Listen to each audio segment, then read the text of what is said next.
নমস্কাৰ সকলোকে। বহুদিন মানে ফুৰিবলৈ যোৱা নাই, তাকে আজি যাম বুলি ভাবিছোঁ। সেইটো কাৰণে মানে অকণমান দেৰিকৈ দেউতাক স্কুলৰ পৰা আনি পেলাই যাম বুলি ভাবিলোঁ। তাৰপৰা ইয়াত দেউতাক স্কুলৰ পৰা আনিবলৈ গ'লোঁ। মই যোৱালে কিন্তু স্কুল ছুটি দিলেই পিছত।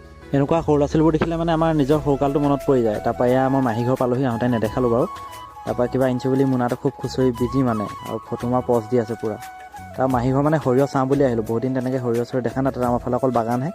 এই সৰিয়হত অকণমান ভাল লাগে দেখিবলৈ, মানে পৰিৱেশটো ধুনীয়া কৰি পেলাই ৰাস্তা দি পাৰ হৈ যাতে যেনেকুৱা গোন্ধ ওলায় মানে নগৈ নোৱাৰি আৰু। তাকে বৰ্তমান আমি 2 নৈ মুখৰ ওচৰত আছোঁ, গোলাঘাটৰ ধনশিৰি আৰু দৈয়াং নদী, য'ত মানে একেলগে জইন হৈছে। তাৰপৰা ধনশিৰিখন ওলাই গৈছেগৈ।